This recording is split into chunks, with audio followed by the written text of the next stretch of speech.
बिस्मिल्लाहिर्रहमानिर्रहीम। अस्सलाम वालेकुम। CSS स्पेशल एग्ज़ाम 2023 में जो एसे राइटिंग का पेपर होता है वो मेरे सामने है। तो आज का लेक्चर इसी के ऊपर है।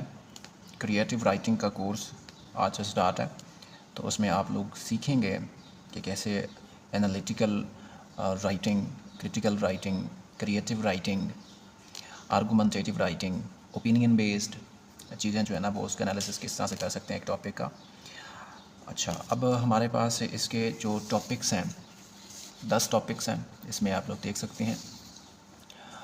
एग्ज़ामिनर पूछता क्या है, ये ओरिजिनल पेपर है, उसकी कॉपी है। यहाँ पे क्वेश्चन यहाँ से स्टार्ट करता है। क्वेश्चन ये नहीं है, पहला क्वेश्चन यहाँ पे है। इसमें क्या लिखता है writer examiner, make an outline. पहली यहाँ पे फर्स्ट क्वेश्चन क्या है कि आउटलाइन बनानी है एंड राइट अ कम्प्रीहेंसिव ऐसे। दूसरा क्वेश्चन यहाँ पे है कि ऐसे लिखना है, कितना लिखना है वो यहाँ पे जो है ना वो उसकी लेंथ बता रहा है, 2500 से 3000 words on any one of the given topics. कौन से गिवन टॉपिक्स हैं? ये टॉपिक्स हैं। इन 10 टॉपिक्स में से यहाँ पे उसने क्या लिखा है, वन टॉपिक, किसी एक के ऊपर लिखना है। तीसरा question, make sure you use different form of discourses. जो ऐसे लिखने का तरीकाकार है उसमें जो रिक्वायरमेंट वो पूछ रहा है, डिस्कोर्सेस, कौन कौन से डिस्कोर्सेस वो पूछता है, वो इसमें कहता है कि एक्सपोजिशन भी हो, आर्गुमेंटेशन भी हो, डिस्क्रिप्शन भी हो और नरेशन भी हो। ये 4 तरह के वो डिस्कोर्सेस उसने पूछे कि ये सारी की सारी चीज़ें होंगी तो वो एक कम्प्रीहेंसिव ऐसे जो है ना वो कहलाएगा। अगर ये चीज़ें नहीं होंगी तो फिर अच्छा ऐसे जो है ना एग्ज़ामिनर को नहीं मिलेगा। अच्छा, ये चीज़ें उसने पूछी हैं 4-5। आउटलाइन बनाएं, ऐसे लिखें, कोई एक ऐसे लिखें, डिस्कोर्सेस हो, 4 चीज़ें उसने मांगी हैं। लेकिन आगे वो प्राइज़ भी देता है कि credit will be given for organisation, relevance and clarity. कि जो बंदा, जो एस्पायरेंट, जो स्टूडेंट अच्छी ऑर्गेनाइजेशन बनाएगा, ऐसे को रेलेवेंट लिखेगा और उसमें आइडियाज़ की क्लैरिटी देगा तो उसको क्रेडिट दिया जाएगा। इट्स मीन कि उसको पास किया जाएगा। ये बातें उसने जो है ना यहाँ पे पूछी हैं, जो कि मोस्ट ऑफ द कैंडिडेट इस चीज़ को नज़रअंदाज करके डायरेक्टली जो है ना पिक करते हैं, टॉपिक को लिखना स्टार्ट कर देते हैं। 70% फेलियर का रेशो यहीं से निकलता है। ठीक है, सबसे पहले इसको पढ़ना होता है कि एग्जामिनर ने पूछा क्या है। आगे मैं इलेबोरेट करूँगा। And one thing more I want to add कि ये लेक्चर 10 मिनट का नहीं है, 20 मिनट का नहीं है। लेंथी लेक्चर होगा और 2 पार्ट्स में हो सकता है। 10-10 मिनट वाले लेक्चर इसके ऊपर नहीं बन सकते, क्योंकि उसमें क्या समझाऊँ मैं आप लोगों को 10 मिनट में। ऐसे राइटिंग का कोर्स ही बहुत लेंथी है, तो इसलिए मैंने आप लोगों को बता रहा हूँ। तो ये चीज़ आप लोगों को साथ साथ चलेंगे, चीज़ सीखेंगे तो आप लोगों को इंशाल्लाह क्रिएटिव राइटिंग जो है ना वो आ जाएगी और अच्छे राइटर बन जाएंगे। Candidate must write question number in the answer book. तो अब स्टूडेंट को क्या करना चाहिए? स्टूडेंट को ये करना है कि सबसे पहले वो क्वेश्चन नंबर लिखे कि वो क्वेश्चन लिख कौन सा रहा है। जो शीट होगी, फॉर एग्जांपल मैं अगर इस शीट पे लिखता हूँ तो यहाँ पे टॉप पे पहले मुझे क्वेश्चन नंबर लिखना होगा। कौन सा क्वेश्चन नंबर लिखना होगा? अगर मैं यहाँ से कोई भी एक टॉपिक पिक करता हूँ तो मुझे उसमें से वो नंबर लिखना होगा। अगर मैं दूसरे वाला टॉपिक लिखना है तो फिर यहाँ पे क्वेश्चन नंबर 2 डालूंगा। तो मैं आप लोगों को करके दिखाऊँगा। ये बात हो गई। इसके बाद यहाँ पर पूछता है, ठीक है, नो पेज या space be left blank between the answers. ऐसा नहीं है कि एक क्वेश्चन यहाँ से स्टार्ट किया, यहाँ तक लिख लिया और ये आगे वाला पेज जो है ना वो छोड़ दिया और तीसरे पेज पे स्टार्ट कर दिया। ऐसा नहीं करना। एग्जामिनर को अगर आप लोग यहाँ तक लिख के देंगे, अगर आगे वाला पेज खाली है तो बस यहीं से क्रॉस कर देगा, आगे वो चेक ही नहीं करेगा। तो ये गलती भी नहीं करनी है। कंपैरेटिव एग्जाम है। All the blank pages of answer book must be crossed. क्या है कि जो खाली पेज होंगे, जो छोड़े होंगे आंसर शीट के बाद, वो क्रॉस कर दिए जाएंगे। Extra attempt of any question or any part of the attempted question will not be considered. तो ये चीज़ भी प्रेफर करनी आप लोगों को ज़रूरी है। ऐसा नहीं है कि आप इस ऐसे को स्टार्ट करें, आधा लिख के इसको छोड़ दें और फिर बाद में कहें कि मैं तो ये ऐसे भी लिखना है, अब मुझे ये लिखना है। ठीक है, तो आपका सिर्फ एक फ़र्स्ट वाला ऐसे चेक होगा। उसके बाद आपने दूसरा कितना भी अच्छा क्यों नहीं लिखा, आपकी उसकी प्रेफरेंस नहीं है, क्योंकि एग्जामिनर ने स्टार्ट में कह दिया है कि ये चीज़ हमें काबिल कबूल नहीं है। सो माय डियर कम्युनिटी, ये उसने चीज़ें पूछी हैं। अब हम इसमें सारी चीज़ें अप्लाई करेंगे। मैं आप लोगों को 1 बाय 1 करके दिखाऊंगा, इसलिए लेक्चर लंबा होगा। अब ये 10 टॉपिक्स हैं। CSS स्पेशल एग्ज़ाम हुआ, माइनॉरिटीज़ का जो ज़्यादा कोटा होता है। अब पहला टॉपिक इसमें, it matters not what someone is born but what they grow to be. ठीक है। फिर दूसरा टॉपिक है developing countries must be able to reap the benefits of international trade, artificial intelligence के ऊपर है। फिर no legacy is so rich as honesty, social media के ऊपर टॉपिक है। फिर ग्लोबलाइजेशन के ऊपर है। Children must be taught how to think not what to think, Pakistani women have the same in chances as men, unipolar, bipolar or multipolar, new direction of the world, so surely be hardships comes see ease। ठीक है। अब 10 topic हैं इसमें, इसके ऊपर भी पहले ऐसे हो चुका है, इसके ऊपर भी हो चुका है, इसके ऊपर भी हो चुका है। ठीक है। अब हम कोई और जो है ना वो टॉपिक पिक करेंगे, उसके ऊपर जो है ना वो ऐसे लिखना स्टार्ट करेंगे। अच्छा, अब बात ये आती है कि इन टॉपिक्स में से चूज़ किसको करें, कौन सा टॉपिक चॉइस करें। तो सिंपल टू दी पॉइंट ये है कि जिस टॉपिक के ऊपर आपकी कमांड अच्छी है, जो थीम आप लोगों को अच्छा तैयार है, आर्टिफिशियल इंटेलिजेंस अच्छा तैयार है, उसको जस्टिफाई कर सकते हैं तो आर्टिफिशियल इंटेलिजेंस पिक कर लीजिए। सोशल मीडिया के ऊपर अच्छा लिख सकते हैं। ऐसा नहीं है कि जो है ना वो हज़ारों स्टूडेंट्स जो है ना वो जो है ना वो सोशल मीडिया लिख रहे हैं तो आप जो है ना वो अलग से ही तरतीब बना दें। नहीं, आपने अपने अपनी चीज़ें प्रोवाइड करनी है, उसको ऑर्गेनाइजेशन देनी है, रेलेवेंस देनी है, क्लैरिटी हो, एक्सपोजिशन, डिस्कोर्स सारे आपने अपने दे दिए, कंप्रीहेंसिव लिख लिया, आउटलाइन अच्छी बना दी, सारा कुछ तरतीब से लिख दिया, तो ऐसा नहीं है कि आपको एग्जामिनर पास नहीं करेगा। ठीक है। तो जो डेटा जिस टॉपिक का आप लोगों को अच्छा आता है उसी के भी आप लोगों को लिखना है। तो आज हम जो टॉपिक लिखने लगे हैं वो कोटेशन ही ले लेते हैं। थोड़ा कोटेशन वाले थोड़े से मुश्किल होते हैं, कि कोटेशन को ब्रेक करना होता है। सोशल मीडिया सीधा सीधा टॉपिक है, ग्लोबलाइजेशन सीधा सीधा टॉपिक है, आर्टिफिशियल इंटेलिजेंस में उर्दू में पढ़ा चुका हूँ। इसके अलावा पाकिस्तानी वोमन, ये भी सीधा सीधा टॉपिक है। यूनिपोलर बाइबल, ये भी सीधा सीधा टॉपिक है। अब इसमें बाकी जो कोटेशंस हैं, पहली कोटेशन है, इसके अलावा 7 नंबर वाली कोटेशन है, और लास्ट वाली भी जो है ना कोटेशन। हम एक कोटेशन को भी, अब मैं इस टॉपिक को पिक करता हूँ। ठीक है। Question number 7, children must be taught how to think not what to think. तो इसको अब सबसे पहले कैंडिडेट को क्या करना है, बीइंग एस्पायरेंट, उसको क्वेश्चन नंबर लिखना है अपनी आंसर शीट के ऊपर। मैंने कौन सा क्वेश्चन पिक किया है, क्वेश्चन नंबर 7। अब मैं आप लोगों को लिख के दिखाता हूँ कि किस तरह से लिखना है। अब क्वेश्चन नंबर मैंने 7 दिया, उसमें 7 जो है ना वो टॉपिक का नाम लिख दिया एज इट इज़, ऊपर कोटेशन मार्क्स थे। और दूसरी बात है कि यहाँ पे छोटी छोटी चीज़ देखी जाती है। अब देखना, यहाँ पे कोटेशन मार्क्स हैं, ये इन्वर्टेड कॉमास नहीं है।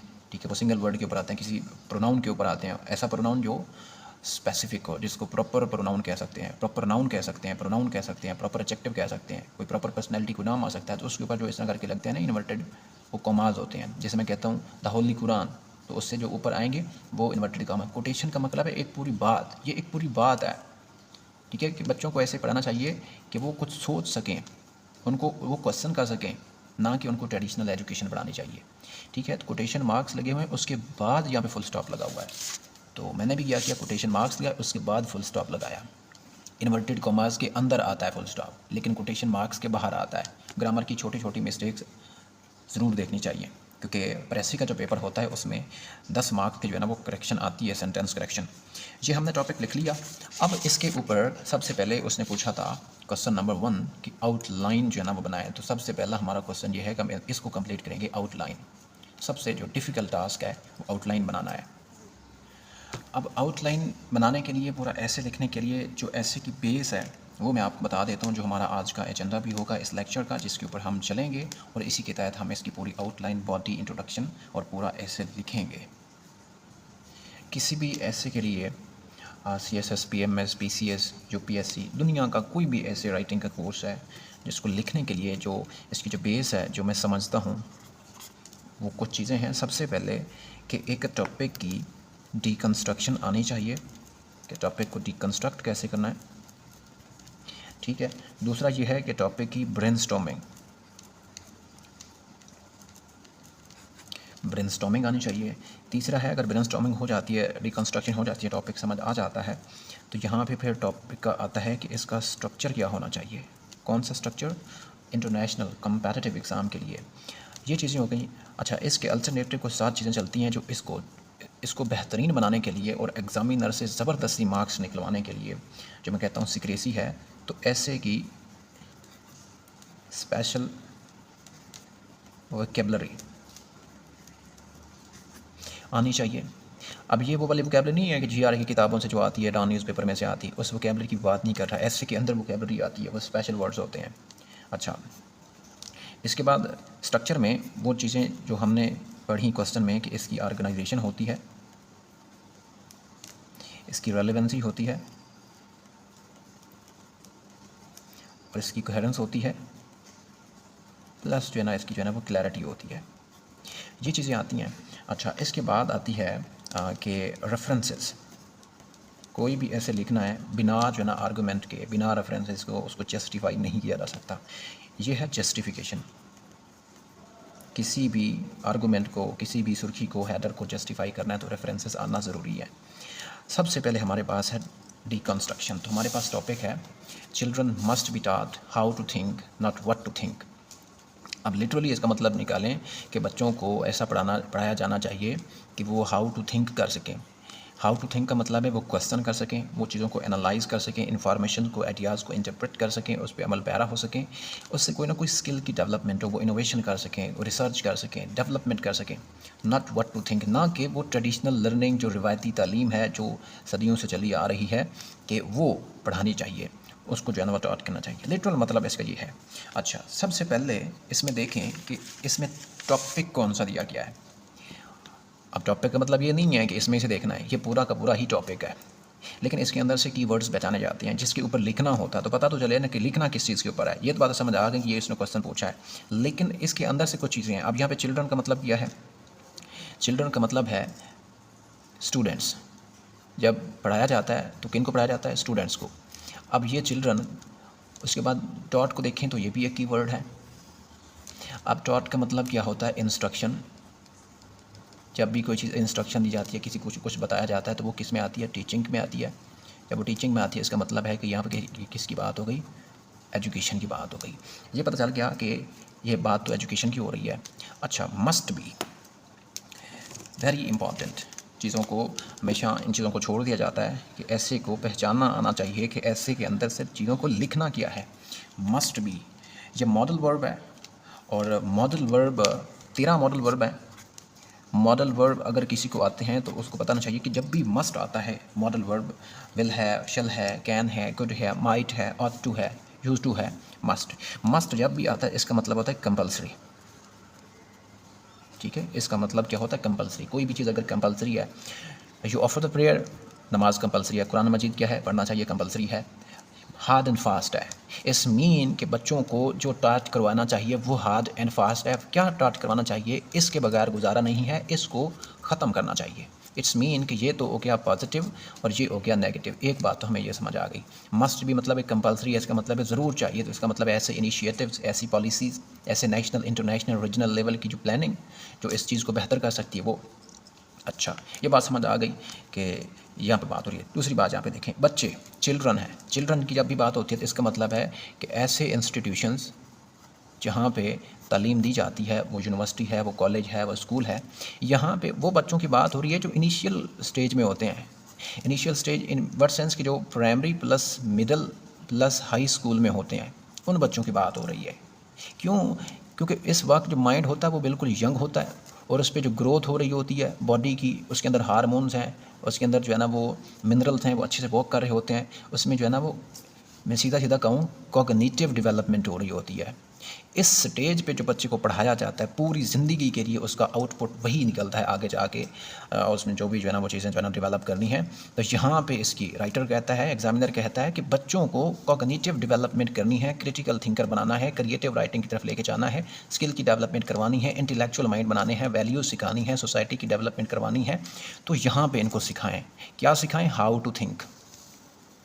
ठीक है, हाउ टू थिंक का मतलब, इसका ये मतलब है क्रिटिकल थिंकिंग।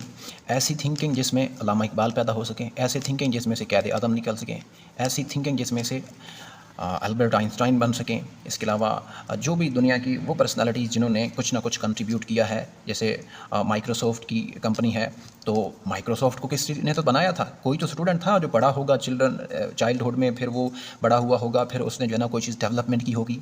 ठीक है, तो यहाँ पे ये मतलब है कि ऐसी क्रिटिकल थिंकिंग होनी चाहिए। अब क्यों क्रिटिकल थिंकिंग होनी चाहिए? यहाँ पे क्वेश्चन ये आता है, वाई, क्यों करें क्रिटिकल थिंकिंग? ये बात हो गई।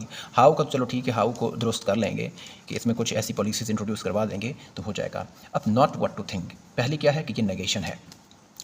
नेगेशन का मतलब है कि इस आइडिया को काउंटर करना है। काउंटर करना तो इसका मतलब है कि एक काउंटर पर्सपेक्टिव का पैराग्राफ देना ज़रूरी हो गया।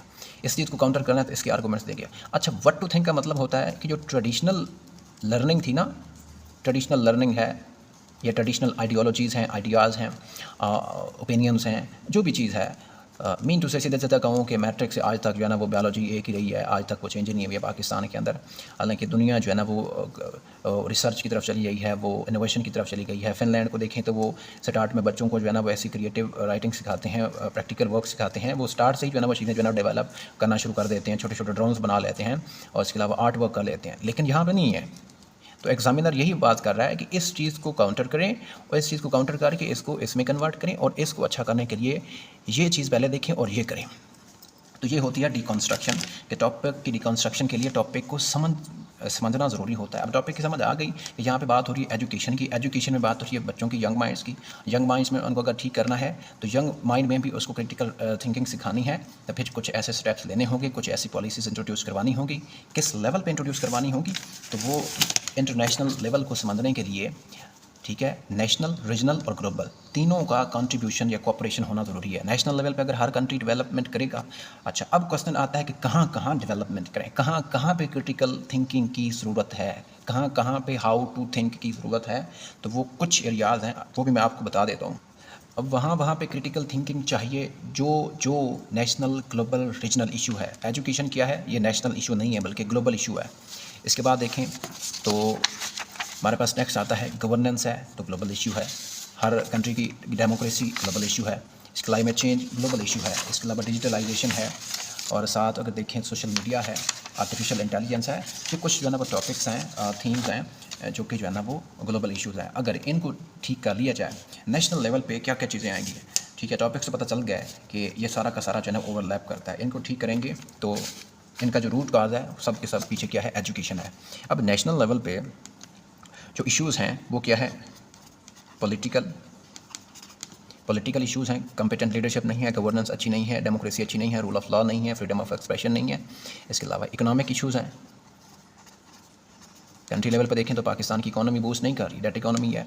इसके अलावा सोशल इश्यूज़ हैं, डोमेस्टिक वायलेंस है, ठीक है। इसके अलावा यहाँ पे इमोरलिटी है और इसके अलावा जो बाकी देखें तो क्राइम है, टेररिज्म है, ये सर। इसके अलावा इन्वायरमेंटल देख लें, क्लाइमेट चेंज का प्रॉब्लम है, ठीक है, हैबिटेट जो ना वो डिस्ट्रक्ट हो रहा है, ये बातें आ रही।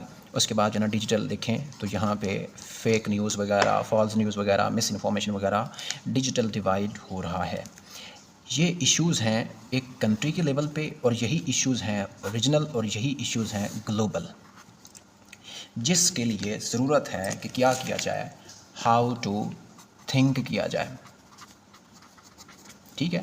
अगर यहाँ पे हाउ टू थिंक अगर अप्लाई करते हैं, इस मीन कि ये सारे के सारे इश्यूज़ जो है ना वो काउंटर हो सकते हैं। और अगर ये इश्यूज़ काउंटर हो सकते हैं तो पॉलिटिकल इशू में कॉम्पिटेंट लीडरशिप का प्रॉब्लम नहीं होगा, गवर्नेंस का प्रॉब्लम नहीं होगा, इकोनॉमी का प्रॉब्लम नहीं होगा, सोशल इश्यूज़ अच्छे हो जाएंगे, इन्वायरमेंट ठीक हो जाएगा, डिजिटल जो है ना वो लिटरेसी आ जाएगी।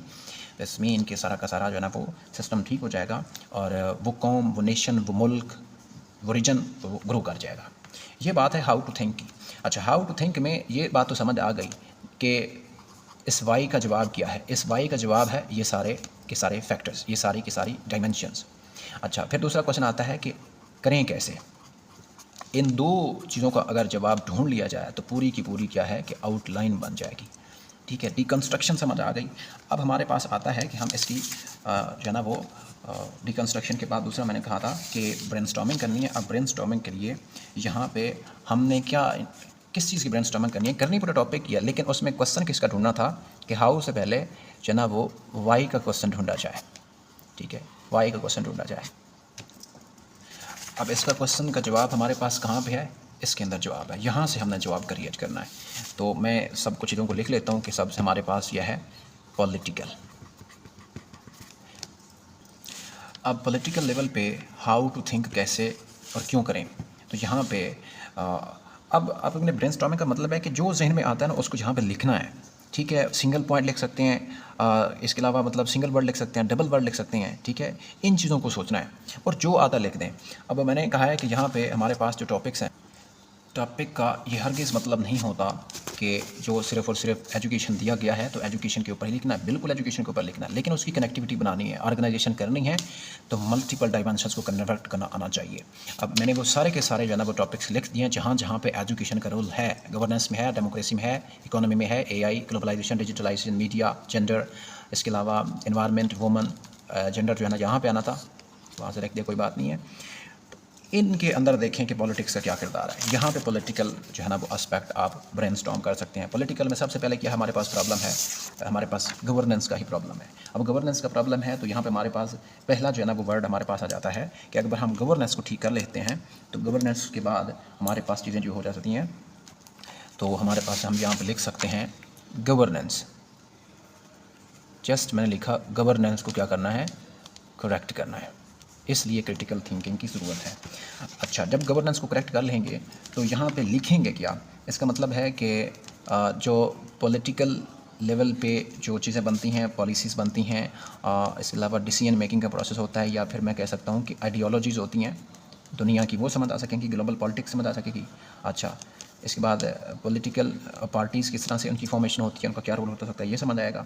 इसके साथ जो है ना अगर गवर्नेंस अच्छी होती है तो ये समझ आएगा कि इलेक्शन कैसे होते हैं, उसके साथ वोटिंग का प्रोसेस क्या होता है।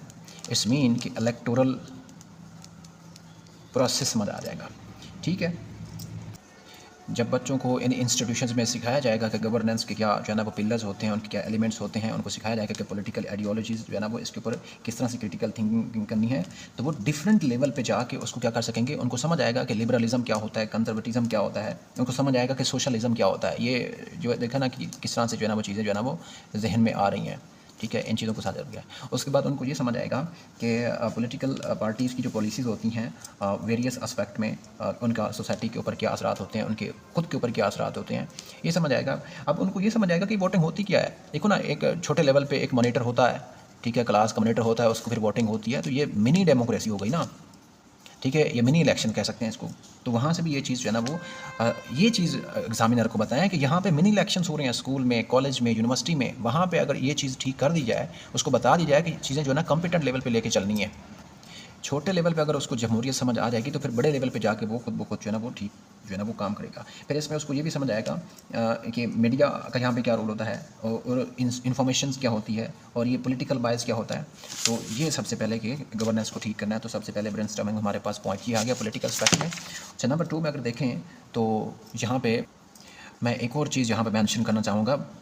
प्लाटो भी इसी बात को ही लेके, पॉलिटिकल साइंस का हिस्सा है प्लाटो का, इसी बात को लेके कहते हैं कि जो शहरी हैं उनको ऐसा होना चाहिए कि वो जो है ना वो सोसाइटीज़ के अंदर जो डेमोक्रेसी है उसको समझ सकें, पॉलिटिकल अवेयरनेस उनको हो, उस पर वो क्रिटिकल थिंकिंग कर सकेंगे। यहाँ पे हमारे पास एक रेफरेंस भी आ गया कि हम यहाँ पे प्लाटो को कोट कर सकते हैं, और उसकी जो बुक है रिपब्लिक, उसको कोट करेंगे।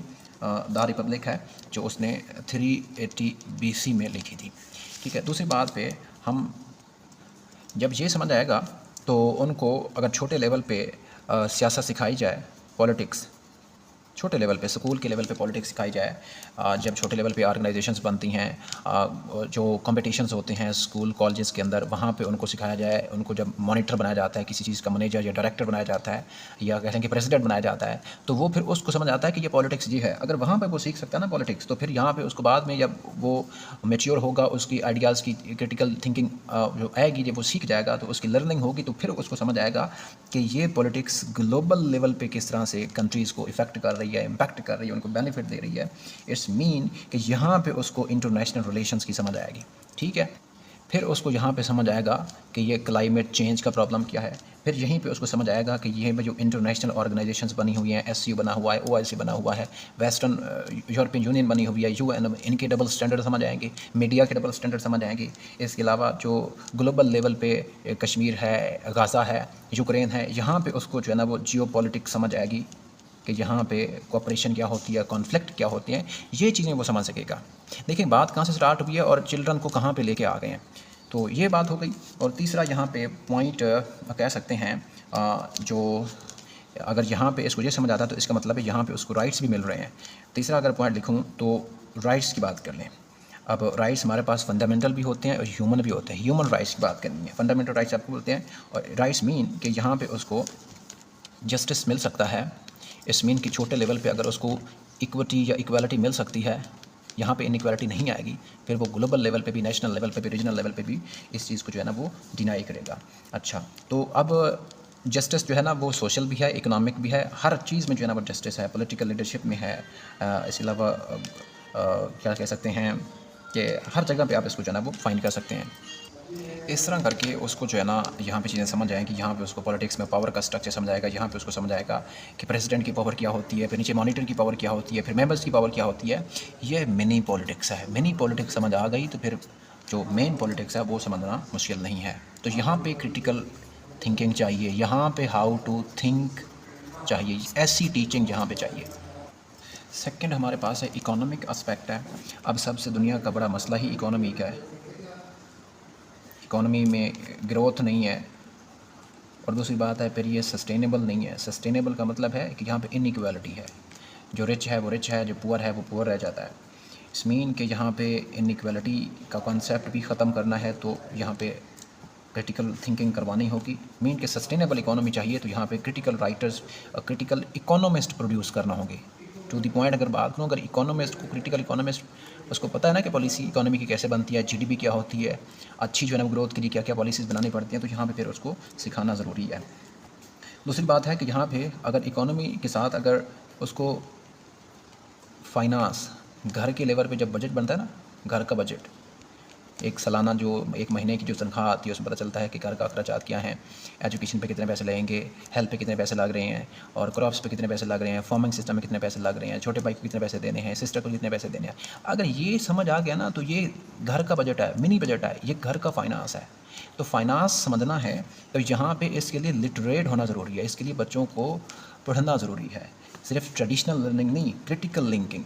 ठीक है, ये समझ आ गया ना तो फिर यहाँ पे वो क्या कर सकेंगे, उनको पता चलेगा कि सेविंग्स कैसे करनी है और ख़र्चा कैसे चलाना है, मीन इन्वेस्टमेंट कैसे करनी है, कौन सी चीज़ लेनी है, कौन सी चीज़ नहीं लेनी है। इसके अलावा कहाँ पे जो है ना वो रिस्क है, कहाँ पे जो है ना वो प्रोजेक्ट लगाने हैं, कहाँ पे नहीं लगाने हैं। इसके अलावा उनको समझ आएगा यहाँ पे इंडिपेंडेंस क्या होती है, फाइनेंशियल इंडिपेंडेंस क्या होती है, डिसीजन कैसे बनाने हैं, ये बात समझ आती है। जहाँ जब बच्चे ये समझ जाएंगे तो फिर उनके पास जो है यहाँ पे आइडियाज़ आना स्टार्ट होंगे कि कोई इनोवेशन की जाए, कोई सोचा जाए, कोई घर के लेवल पे इंडस्ट्री बनाई जाए, कोई धागे की मिल बनाई जाए, इसके अलावा जो क्रॉप्स में कुछ ऐसा इन्वेस्ट किया जाए। तो यहाँ पे जो है ना वो चीज़ें जो है ना वो फिर जिसको जो है ना वो, अगर मैं एक मेरे जहन में कोटेशन आ रही है, कोटेशन ये है, अब्राहम लिंकन की है। वो कहते हैं the best way to predict the future is to create it. अगर फ्यूचर को प्रिडिक्ट करना ना अच्छा, तो उसको खुद क्रिएट करें। ये अब्राहम लिंकन की जो है ना वो कोटेशन है, जो कि रेफरेंस के तौर पे यूज़ करेंगे। तीसरा हमारे पास है सोशल फैक्टर, कि सोशल लेवल पे अगर क्रिटिकल थिंकिंग की जाए तो वो किस तरह की जा सकती है। सबसे पहले अगर देखें ना कि सोसाइटी जो होती है ना, जहाँ पे बच्चे होते हैं, जब पढ़ते हैं छोटे लेवल पे, उसको अच्छा बनाना है, उसको इंक्लूसिव बनाना है, उसको डाइवर्स बनाना है, ठीक है, या उसमें इक्वालिटी लेके आनी है, इक्वालिटी लेके आनी है। तो इसका मतलब है कि यहाँ पे भी सोशियो इकोनॉमिक इनइक्वालिटीज़ पैदा होती हैं। ठीक है, जब बच्चों को देखें ना छोटे लेवल पे, एक जो टीचर है जो उसके पास अगर एलीट क्लास का बच्चा पढ़ता है तो वो उसको जो है ज़्यादा जो है प्रेफरेंस दे रहा होता है। अगर जो गरीब का बच्चा है तो वो टाट स्कूल में पढ़ रहा होता है। तो इनइक्वालिटी तो यहाँ से क्रिएट हो जाती है। सोशल सिस्टम में ये वाला फैक्टर जो है ना वो काउंटर होना चाहिए। इसका मतलब है कि यहाँ पे जो माइनॉरिटीज़ हैं या मार्जिनलाइज्ड कम्युनिटीज़ हैं, उनके बच्चे तो फिर नहीं पढ़ सकेंगे। जब वो नहीं पढ़ सकेंगे तो फिर किस तरह से वो क्रिटिकल थिंकर या critical political leader, economic leader निकल सकें? ऐसा नहीं होना चाहिए। इसका मतलब है यहाँ पे जो इसके कॉजेज़ है ना, रूट कॉजेज़ सोशल लेवल पे, रूट कॉजेज़ क्या है, हेल्थ रूट कॉजेज़ है, एजुकेशन रूट कॉजेज़ है, एक्सट्रीमिज्म रूट कॉजेज़ है, इनको काउंटर करना है। फिर इसके अलावा यहाँ पे सोसाइटी में सोशल नॉर्म्स हैं कि बच्चों को पढ़ाना है, उसमें से मेल को पढ़ाना है, फीमेल को नहीं पढ़ाना है। मतलब इस तरह की जो एक्सपेक्टेशंस होती हैं, इस तरह की थिंकिंग्स होती हैं, इस तरह के नॉर्म्स होते हैं जेंडर को लेके, वो ख़त्म होनी चाहिए। तो इसके साथ अगर एनवायरनमेंट की बात करें, एनवायरमेंटल, उसमें एक ही बात आती है क्लाइमेट चेंज। अगर क्लाइमेट चेंज को ठीक कर लिया जाए तो सारे प्रॉब्लम जो है ना वो ठीक हो सकते हैं। फिर लास्ट हमारे पास है डिजिटल लेवल पे। और डिजिटल लेवल पे देखें तो क्या इस वक्त है, यहाँ पे क्यों क्रिटिकल थिंकिंग चाहिए। देखें एआई का दौर है, तो यहाँ पे सबसे पहला है कि मिस इन्फॉर्मेशन फैल रही है। इंडिया पाकिस्तान की अभी जो कॉन्फ्लिक्ट स्टार्ट हुआ है, उसमें देखें कि इंडिया का मीडिया कुछ बताता था और पाकिस्तान का मीडिया कुछ बताता है, इंटरनेशनल मीडिया कुछ बताता है। ठीक है, ये बात है, मिस इन्फॉर्मेशन फैल रही है। फिर यहाँ पे है कि पायरेसी का प्रॉब्लम है, साइबर सिक्योरिटी का प्रॉब्लम है, या फिर डिजिटल लिटरेसी नहीं है। अब जो कंट्री डेवलपिंग है, अभी उनके पास टेक्नोलॉजी नहीं है, तो वो किस तरह से इस टेक्नोलॉजी के एआई का दौर का जो है ना मुकाबला कर सकें, कंपटीशन का मुकाबला कर सकें। तो इस तरह की चीज़ें जो है ना वो डिजिटल डिवाइड को रोकना है, तो क्रिटिकल थिंकिंग ज़रूरी है। अब ये हमारा पास था वाई का आंसर, ये पूरी की पूरी आउटलाइन डेवलप हो सकती है। अब नेक्स्ट हमारे पास आता है कि हाउ का क्वेश्चन कैसे है। अगर हाउ के ऊपर क्या करें कि इन चीज़ों को अगर ठीक करना ना, तो इस मीन कि यहाँ पे पॉलिसीज़ इंट्रोड्यूस करवाई जाएँ, नेशनल, इंटरनेशनल, रीजनल, ठीक है, ग्लोबल, वो सारी की सारी पॉलिसीज़ इसके मतलब है कि पेडागोजिकल स्किल्स इंट्रोड्यूस करवानी चाहिए, नेशनल लेवल पे स्कॉलरशिप देने चाहिए, इंटरनेशनल लेवल पे जो है ना कॉम्पिटिशन होना चाहिए, असेसमेंट होनी चाहिए, तो इस तरह की चीज़ें जो है ना वो कर सकते हैं। अच्छा, दूसरी बात यह है कि काउंटर जो इसका पैराग्राफ है उसको मैं आउटलाइन के अंदर लिखूंगा कि उसको मैं किस तरह से काउंटर करता हूँ। मेन जो थी कि क्रिटिकल थिंकिंग में हमारे पास ये पॉइंट था, अभी हमारे पास बहुत सारे आइडियाज़ आ गए हैं। अब ये वर्ड्स हैं, इनको इकट्ठा करके फ्रेजेस की फॉर्म में, सेंटेंस की फॉर्म में बना के आउटलाइन लिखनी है। तो हमारा जो मेन वर्क है हमने ये कर लिया, टॉपिक समझ आ गया, रिकंस्ट्रक्शन कर ली, ब्रेनस्टॉर्मिंग कर ली, हमारे पास वर्ड्स आ गए, इनको अब इकट्ठा करके मिला के जोड़ के रेलेवेंट बना के ऑर्गेनाइज करके क्लैरिटी दे के लिखना है। इफ़ आप ये सोच रहे हैं कि बिगनर्स हैं या सीएसएस की फ़र्स्ट टाइम जो है ना इसकी अटैम्प्ट देनी है, या फिर किसी भी एग्ज़ाम का ऐसे लिखना है कि मैं किस तरह से सोचा है, इतने हाई लेवल पे हमेशा वर्ल्ड मैप को जहन में रखना है, दुनिया को हमेशा जहन में रखना। वर्ल्ड मैप बहुत ज़रूरी है, एक सीक्रेट है, मैंने जो आप लोगों को बता दिया है। जब भी कोई टॉपिक आएगा तो आप अगर आपको वर्ल्ड मैप जहन में होगा तो आपको पता चलेगा कि कहाँ पे वीक पॉइंट है, कहाँ पे जो है ना वो अच्छी क्वालिटी की चीज़ें चल रही हैं, इकोनॉमी कहाँ पे अच्छी है, ग्लोबल पॉलिटिक्स कहाँ पे अच्छी है, गवर्नेंस किस कंट्री की अच्छी है, एजुकेशन किस कंट्री की अच्छी है, कहाँ पे कॉन्फ्लिक्ट चल रहा है। सीधी बात है, टॉपिक को हमेशा आप लोगों ने डाइवर्स लेके चलना है, तो मेजर चीज़ों की तरफ लेके रहना। अगर सिर्फ सोसाइटी के लेवल पे सोचेंगे तो फिर अच्छे जो है ना वो आप जो है ना वो राइटर जो है ना वो नहीं बन पाएंगे ऐसे के अंदर। तो यहाँ पे हमारा पास है कि आउटलाइन है, तो मैं यहाँ पे आउटलाइन की जो है ना वो हेडिंग देता हूँ।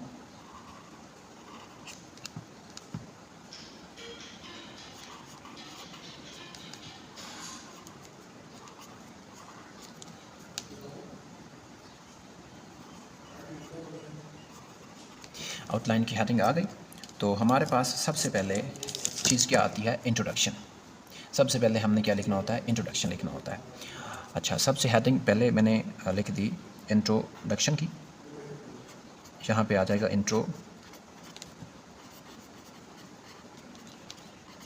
इंट्रोडक्शन। यहाँ पे इसकी साथ साथ जो है ना वो नंबरिंग चलेगी।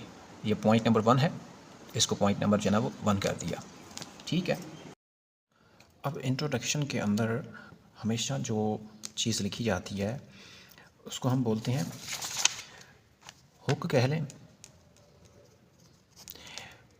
कुछ टीचर्स इसको हुक बोल देते हैं, कुछ कहते हैं कि अटेंशन ग्रैबर होता है, जो एग्ज़ामिनर की अटेंशन को ग्रैब करता है।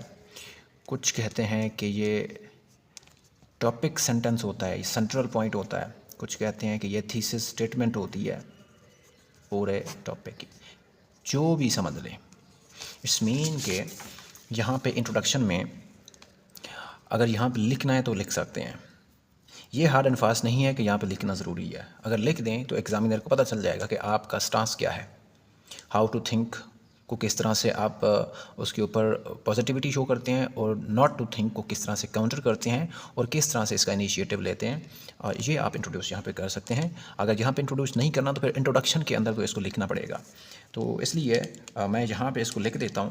अब मैं इसका स्टांस कैसे लेता हूँ, अब यहाँ पे काफ़ी ज़्यादा वो कन्फ्यूजन होती है स्टूडेंट्स को कि किस तरह का टॉपिक सेंटेंस ले। अगर टॉपिक सेंटेंस लिमिटेड हो गया तो फिर आइडियाज़ लिमिटेड हो जाएंगे, फिर अच्छी बॉडी डेवलप नहीं होगी, अच्छा स्ट्रक्चर डेवलप नहीं होगा सेंटेंस का। अगर गलत ओरिएंट हो गया तो फिर सारा का सारा ऐसे ख़राब हो जाएगा। तो ये चीज़ जो है ना बहुत मैटर करती है। टॉपिक सेंटेंस कभी कभी एस्पायरेंट्स के ऐसे पीछे पड़ता है कि शायद इसके ऊपर काफ़ी टाइम लग जाता है, और शायद इस वजह से स्टूडेंट्स जो है ना वो अटैम्प्ट भी नहीं दे पाते। तो ये काफ़ी पैनिक चीज़ है। अच्छा, इसका सलूशन मैं नेक्स्ट वीडियो में बताऊँगा कि इसको किस तरह से कर सकते हैं। लेकिन यहाँ पे मैं इतना आप लोगों को कह सकता हूँ कि जो कीवर्ड हमने यहाँ पे आइडेंटिफाई किए थे, पहला कीवर्ड हमारे पास क्या था, चिल्ड्रन। दूसरा कीवर्ड हमारे पास था टॉट। थर्ड हमारे पास था हाउ, और फोर्थ हमारे पास था व्हाट। ठीक है, 4 हमारे पास कीवर्ड हो गए। और यहाँ पे थी कंपल्सन। अब देखो मैं हम चारों को किस तरह से मिलाता हूँ। यहाँ पे फर्स्ट मैं लिखता हूँ टीचिंग, यहीं से मैं स्टार्ट कर लेता हूँ, यहाँ से टीचिंग। हमारे पास पहला कीवर्ड यहाँ पे आ गया, फर्स्ट हमारे पास आ गया टीचिंग। टाट को टीचिंग कर दिया मैंने, क्योंकि नाउन बनाना है तो जेरंड लगा दिया। आगे हमारे पास है चिल्ड्रन, ये भी आ गया, स्टूडेंट्स भी आ गए, फ्यूचर जो है ना वो यंग माइंड्स भी आ गए, ये बात आ गई। Teaching children. थर्ड हमारे पास था हाउ टू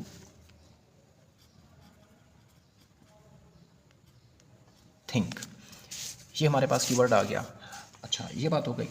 यहीं पे हमारे पास है फोर्थ है, लेकिन साथ लगा हुआ है नॉट, नेगेशन है, काउंटर करना है। इसका मतलब है कि कोई ऐसा लिंकर या कोई ऐसा वर्ड डालेंगे जो ये शो करेगा कि ये पॉजिटिव है, दूसरा वाला नेगेटिव है। तो यहाँ पे मैं कर सकता हूँ, ओवर लगा सकता हूँ, यहाँ पे इंस्पाइट भी लगा सकता हूँ, डिस्पाइट भी लगा सकता हूँ, और अदर भी लगा सकता हूँ। 4 वर्ड हैं मेरे पास जो यहाँ पे काउंटर कर सकते हैं। या काउंटरिंग सीधा कर सकता हूँ, how to think, countering what to think, ये भी कर सकता हूँ।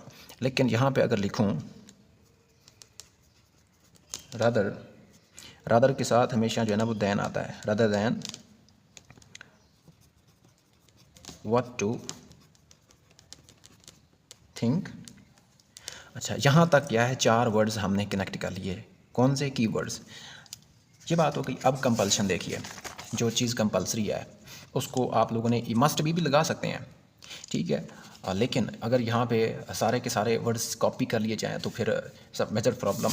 यहाँ पे अगर मैं लगाऊँ मस्ट भी है तो कंपल्सरी को कंपल्सरी में ही लिखना है। अगर मैं यहाँ पे लगाऊँ is vital, is crucial, is important, यहाँ पे क्रूशल अच्छा वर्ड है, is crucial. Crucial for what, crucial for क्या है, एड्रेसिंग, क्रूशल फॉर एड्रेसिंग। अच्छा, अब एड्रेसिंग क्या एड्रेस करना था, ये एड्रेस करना था पॉलिटिकल, इकोनॉमिक, सोशल, और इसमें हमारे पास जो प्रॉब्लम्स हैं इनके अंदर हैं। अगर इनको एड्रेस कर लिया जाए, ठीक है, तो ये जो है ना हाउ टू थिंक जो है ना वो फिर क्रिटिकल है, फिर इम्पोर्टेंट है, फिर सही है। एड्रेसिंग, अब ये सारे वर्ड्स तो मैं नहीं लिख सकता कि पॉलिटिकल लिखूं, इकोनॉमिक लिखूं और सारे के सारे जो है ना वो थीम्स डाल दूं। सिंपल, यहाँ पे सिंपल वर्डिंग लिखते हैं, ग्लोबल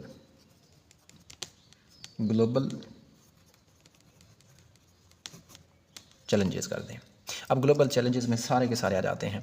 अगर यहाँ पे लिस्ट बनानी है तो यहाँ पे लिख सकते हैं, ठीक है। अगर यहाँ पे मैं वैसे पेंसिल चेंज कर देता हूँ, ज़रूरी नहीं है क्योंकि ये ऑलरेडी इसमें पता है कि ग्लोबल प्रॉब्लम्स कौन कौन से हैं, किन किन एरियाज़ में हैं। हाँ, एरियाज़ आप लिख सकते हैं, प्रॉब्लम्स को ना लिखें लेकिन एरियाज़ लिखें। ग्लोबल चैलेंज को हटा दें फिर, नहीं तो फिर प्रॉब्लम लिखें। अब लिखें पॉलिटिकल प्रॉब्लम है, इकोनॉमिक प्रॉब्लम है, सोशल प्रॉब्लम है, ठीक है, और उसमें कॉम्पिटेंट लीडरशिप नहीं है, गवर्नेंस नहीं है। लेकिन यहाँ पे ग्लोबल चैलेंज एक ऐसा इनडायरेक्ट वर्ड है जो ये शो करता है कि मल्टीपल प्रॉब्लम्स यहाँ पे हैं इन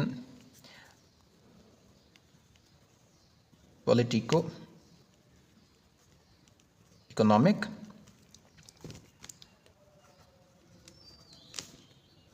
जियो पॉलिटिकल। अब जियो पॉलिटिकल में इन्वायरमेंट इसके अंदर आता है, क्लाइमेट चेंज इसके अंदर आता है, ठीक है। ये बात समझ आती है। To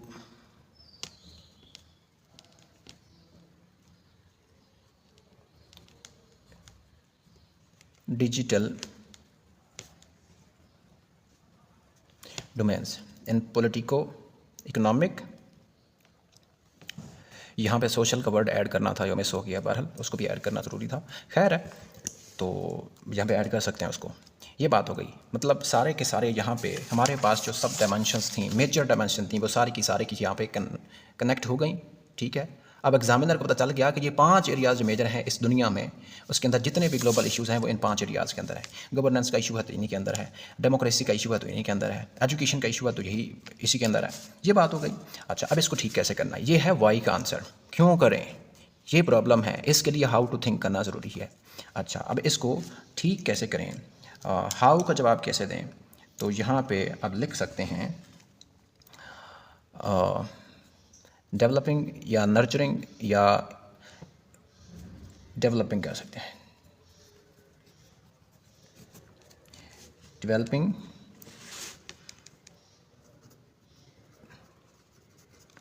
critical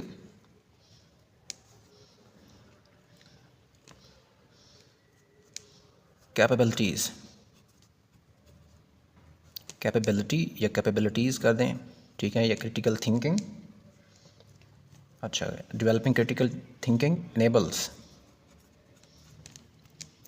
developing critical capabilities enable. अच्छा, यहाँ पे अगर प्लूरल है तो फिर इसको भी आप लोगों ने याद रखना कि यहाँ पर प्लूरल करना है।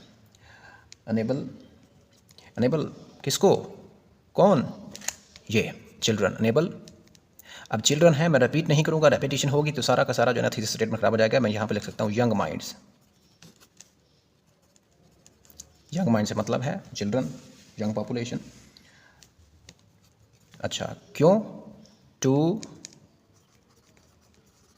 Understand global issues. अब ग्लोबल इश्यूज ऑलरेडी आ गया है, चैलेंज आ गया है। टू अंडरस्टैंड, कम्प्लेक्स कर देता हूँ, कम्प्लेक्स, यहाँ पे चैलेंजेस है तो यहाँ पे इश्यूज़ कर देता हूँ। ये बात आ गई, कनेक्टिविटी हो गई। एंड, और ठीक कैसे करना है? एंड डिवाइस या इंट्रोड्यूस, ये भी कर सकते हैं। क्या करना चाहिए यहाँ पे? Device innovation,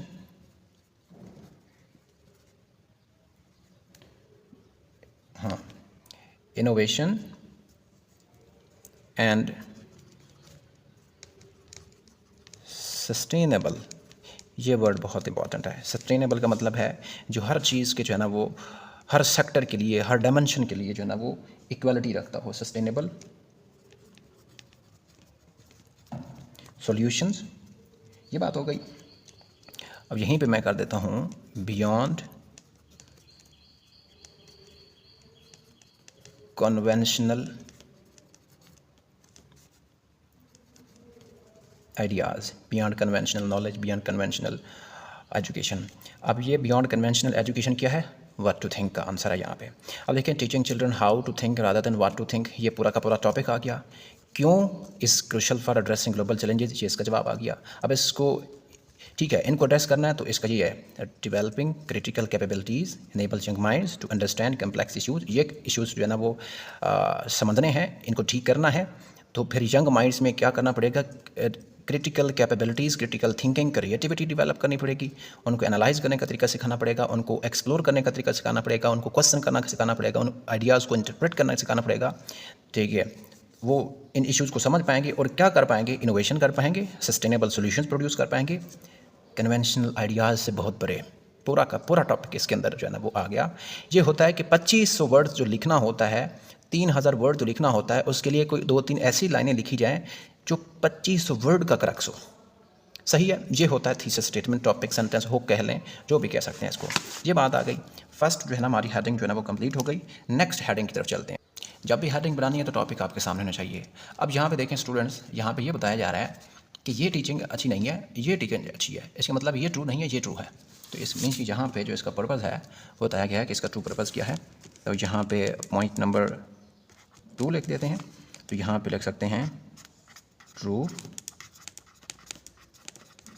purpose of teaching process कहते हैं, true purpose of teaching process, और साथ अगर लगाना है तो एजुकेशन भी लगा दें, वो भी ठीक है। एंड एजुकेशन, ये भी कनेक्ट हो जाएगा। बस इसके अंदर कुछ भी नहीं लिखना। ये 2 पॉइंट हो गए। थर्ड, अब हमने चलना है कि हमने टॉपिक को इंट्रोड्यूस करवा दिया, इसका पर्पज़ भी बता दिया। नेक्स्ट हमारे पास यहाँ पे बनता है कि सबसे पहले तो इसको काउंटर कर दें। ये ब्राइट पॉइंट है तो यहाँ पे इसको ब्राइट, इसके पॉइंट लिख सकते हैं कि क्यों जो है ना वो थिंक करवाना चाहिए।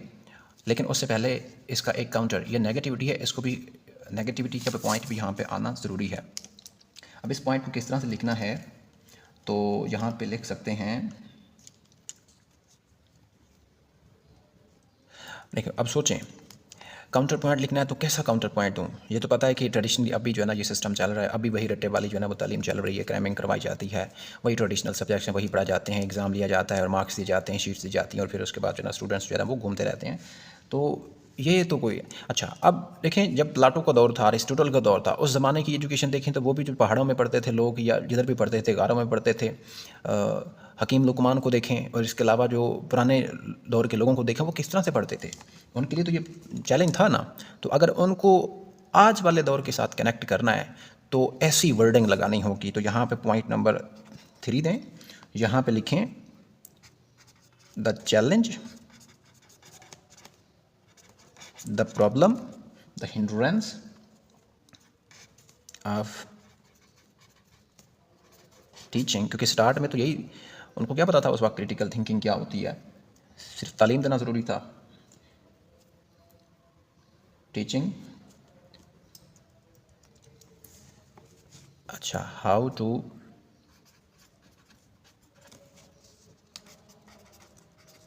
थिंक, कब? इन अर्ली एजुकेशन विदाउट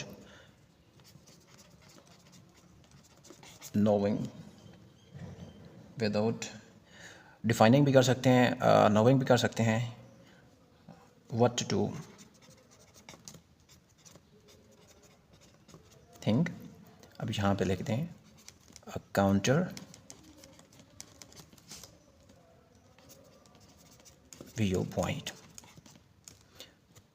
यहाँ पे फुल स्टॉप नहीं लगाना, गलती से लग गया, मैं इसको कट करूँ तो ख़राब हो जाएगा। अच्छा, पुराने ज़माने में अर्ली एजुकेशन में क्या था, चैलेंज था टीचिंग हाउ टू थिंक करवाना, क्रिटिकल थिंकिंग करवाना प्रॉब्लम था, जब तक ये नहीं जाना जाता था कि पढ़ना कैसे है। ठीक है, अब व्हाट टू थिंक का पता ही नहीं है तो, और मतलब यहाँ पे कहने का मतलब है कि आप एग्जामिनर को बता रहे हैं व्हाट टू थिंक का तो पता नहीं है, हाउ टू थिंक कैसे करें। जब व्हाट का ही पता नहीं है तो हाउ कैसे डेवलप हो, ये बात है। तो यहाँ पे आप इसके जो है ना वो सारा का सारा अपोजिट लिखेंगे कि नहीं, व्हाट टू थिंक ही है, व्हाट टू थिंक ही चल रहा है, आज भी वही दौर चल रहा है, कुछ नहीं बदला है, सारी चीज़ों को काउंटर कर देंगे। तो लेकिन फिर इसका एविडेंस भी ज़रूरी है, एविडेंस देना ज़रूरी है। अब हम जंप लगाने लगे हैं इसकी मेन बॉडी में, जो हमने सारा का सारा ये ब्रेनस्टॉर्म किया, वाई और हाउ का जवाब देने लगे हैं। इसको क्वेश्चन की फॉर्म में भी लिख सकते हैं, why must children be taught how to think but not what to think. क्यों बच्चों को पढ़ाया जाए how to think, what to think क्यों नहीं। फिर कैसे पढ़ाया जाए, ठीक है, वाई क्यों पढ़ाया जाए और कैसे पढ़ाया जाए, ये कर सकते हैं। ये दो हेडिंग्स भी बन सकते हैं, लेकिन क्योंकि मैंने ये ना वो फ्रेजेस की फॉर्म में बनाया है तो अपने फ्रेजेस ही चलाने हैं, तो अब इसको कर सकते हैं। अच्छा, टीचिंग भी हो गया, यहाँ पे फोर्थ पॉइंट लिखें, पॉइंट नंबर 4 हो गया। यहाँ पे लिख सकते हैं चिल्ड्रन को क्या करना है, पढ़ाना है। और इसके बाद अगर पढ़ेंगे तो वो क्या उनमें डेवलप होंगी, कैपेबिलिटीज़ आएंगी, राइटर बनेंगे, इकोनॉमिस्ट बनेंगे, अच्छे लीडरशिप आएगी, अच्छी स्टेट प्रोड्यूस होगी और अच्छा नेशनलिज्म चलेगा। इट्स मीन कि अगर ये हो क्या रहा है, इट्स मीन के स्टूडेंट क्या हो जाएंगे, एम्पावर हो जाएंगे। जब स्टूडेंट एम्पावर हो जाएंगे, 60% पॉपुलेशन जो है ना पाकिस्तान की जो है ना वो यंग माइंड्स की, अगर ये एम्पावर हो जाएंगे तो फिर सारा का सारा जो है ना वो सिस्टम जो है ना वो दुरुस्त हो सकता है। एम्पावर चिल्ड्रन, अच्छा एम्पावरिंग चिल्ड्रन, हाँ एम्पावरिंग चिल्ड्रन कर दें, एम्पावरिंग चिल्ड्रन। अच्छा, यहाँ पे teaching what, teaching why, teaching how to think. अच्छा, इन स्पाइट ऑफ लगाऊं तो लंबा हो जाएगा, रादर देन लगाऊं तो पीछे यूज़ कर लिया है, यहाँ पे ओवर लगा देते हैं, over what to think. Not what to think भी लिख सकते थे, लेकिन क्या है कि सेम टू सेम अगर वर्डिंग बार बार लिखते रहेंगे तो रिडंडेंसी हो जाएगी, रेपिटेशन आ जाएगी, ठीक है, आइडियाज़ में कोहेरेंस नहीं रहेगी, चौपीस चीज़ें लगेंगी और मोनोटोनस स्टाइल लगेगा। सब चीज़ों से बचना है, ठीक है। अभी भी कुछ चीज़ें हो सकती हैं, बहरहाल उसको मैं एंड पे बताऊंगा कैसे ठीक करना है। ये वाली हेडिंग बन गई। अब ये है क्यों बच्चों को पढ़ाया जाए, क्यों बच्चों को एम्पावर किया जाए, क्यों उनको हाउ टू थिंक सिखाया जाए, व्हाट टू थिंक क्यों नहीं सिखाया जाए। अब यहाँ से जो है हमारी बात स्टार्ट होती है। यहाँ पे जो हमने पॉलिटिकल, सोशल, इकोनॉमिक एस्पेक्ट लिखे थे, यहाँ से इसके अलग अलग एस्पेक्ट भी लिख सकते हैं। अगर मैं इसकी फिर अलग अलग हेडिंग्स दूँ तो फिर प्रॉब्लम बनेगा, फिर उसके सब एस्पेक्ट्स लिखने पड़ेंगे, ठीक है। तो मैं डायरेक्टली जो है ना इसकी जो है ना यहाँ पे लिखूँगा, इसके फ्रेजेस बनाऊँगा, इन्हीं में से बनाऊँगा। तो आप लोग देखें कि किस तरह से मैं चीज़ें जो है ना बना रहा हूँ और किस तरह से आप लोग सीखेंगे। सो फर्स्ट हमने डोमेन जो पढ़ी थी वो हमने पढ़ा था पॉलिटिकल डायमेंशन हमने गवर्नेंस का पढ़ा था। अब यहीं से मैं बनाऊंगा कि गवर्नेंस अच्छी होगी, पॉलिटिक्स अच्छी होगी, ह्यूमन राइट्स होगा तो ये सारा कुछ ठीक हो जाएगा, पॉलिटिकल आइडियोलॉजीज आएंगी, पॉलिटिकल सिस्टम बनेगा, इलेक्टोरल सिस्टम सही हो जाएगा जनाब, वो मिनी डेमोक्रेसी बनेगी और मिनी पॉलिटिक्स स्टार्ट होगी और मिनी ह्यूमन राइट्स मिलेंगे। तो यहाँ पर अगर मैं लिखूँ कि गवर्नेंस को लिखना है, अब गवर्नेंस के साथ कैसी गवर्नेंस होनी चाहिए, इसका मतलब है गवर्नेंस अच्छी होगी, तो यहाँ पर मैं लिख देता हूँ गवर्नेंस, ठीक है। यहाँ पे तो मैंने लिख दिया गवर्नेंस, ठीक है। कैसी गवर्नेंस, अच्छी गवर्नेंस, अच्छी governance it's mean good governance, good governance भी लिख सकते हैं। तो यहाँ पे ये हाँ गुड गवर्नेंस लिख सकते हैं, कॉम्पिटेंट गवर्नेंस लिख सकते हैं, इफेक्टिव गवर्नेंस लिख सकते हैं। देखो किस तरह से ये होती, वो है वोकेबलरी जो मैंने स्टार्टिंग में बात की थी कि ऐसे के लिए अच्छी वोकेबलरी होना ज़रूरी है। ये वो वोकेबलरी है जो वर्ड आपने यहाँ पे लगाने हैं, ठीक है ना, वो वाली वोकेबलरी नहीं है जो GRE की जो है ना जिसको सिनोनिम एंटोनिम्स लिखते हैं। यहाँ पे ये वाली वोकेबलरी है। यहाँ पे अब लिखूँ promoting इफ़ेक्टिव गवर्नेंस। ठीक है, तो यहाँ पे पॉइंट ए आ जाएगा। ठीक है, अगर लाइन के बाहर लगाऊं तो भी चलेगा, लेकिन अच्छी चीज़ नहीं लगती है। अब यहाँ पे वो सारी चीज़ें आ जाएंगी जो मैंने सिखाई हैं। अच्छा, लेकिन इसको जस्टिफाई करना है। इसको जस्टिफाई कैसे करें, किस तरह से इसको जस्टिफाई करें? यहाँ पे जस्टिफाई अगर मैं करूँ तो हमने स्टार्टिंग में यहाँ पे प्लाटो को लिखा था। प्लाटो वो क्या कहता था, रिपब्लिक का जो है ना रेफरेंस देकर कहता था कि बच्चों को क्या होनी चाहिए, सिटीजन क्या होनी चाहिए, उनको डेमोक्रेसी सिखानी चाहिए सोसाइटी के लेवल पे, मिनी डेमोक्रेसी सिखानी चाहिए। तो इस मीन के Plato model of good governance. ठीक है, तो यहाँ पे केस स्टडी आ गया। अब एग्जामिनर इसको गलत नहीं कर सकता। ठीक है, इन केस कि आप जो है ना सेंटेंस स्ट्रक्चर को गलत ना करें। पॉलिटिकल में एक हमने पॉइंट देख लिया, दूसरा हमने पॉइंट लिखना है इसका। दूसरा हमने पढ़ा था पॉलिटिक्स का, ग्लोबल पॉलिटिक्स समझनी है, इंटरनेशनल रिलेशन को समझना है। तो पॉलिटिक्स जो है ना वो ग्लोबल पॉलिटिक्स, वर्ड क्या आ रहा है, ग्लोबल पॉलिटिक्स। तो यहाँ पे मैं वर्डिंग देता हूँ ग्लोबल पॉलिटिक्स की। अब यहाँ पे मैंने वर्ड लगाया था प्रमोटिंग, इसका मतलब है यहाँ पे भी इसका कोई अल्टरनेटिव लगाऊंगा, यहाँ पे पॉइंट बी आ जाएगा। तो यहाँ पे इसका अगर कोई अल्टरनेटिव पॉइंट लगाऊं तो यहाँ पे एनालाइजिंग कर सकते हैं, एनालाइजिंग ग्लोबल पॉलिटिक्स या अंडरस्टैंडिंग ग्लोबल पॉलिटिक्स, ये भी कर सकते हैं। ठीक है, अब यहाँ पे मुझे कोफ़ी अनान जो यूएनओ के जनरल सेक्रेटरी रहे हैं, उनकी मुझे बात याद आती है। वो कहते हैं, मैं रेड से लिखने लगा हूँ लेकिन आप लोगों ने रेड कभी यूज़ नहीं करना। अब वो क्या कहते हैं, वो ये कहते हैं, we live in a world of inter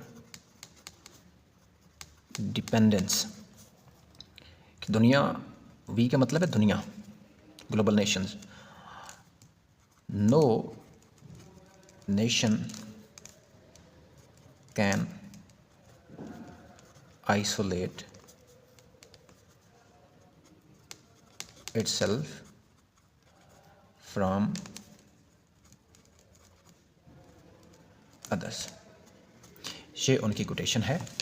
यहाँ पे आ जाएगा राइटर का नाम, कोफ़ी अनान।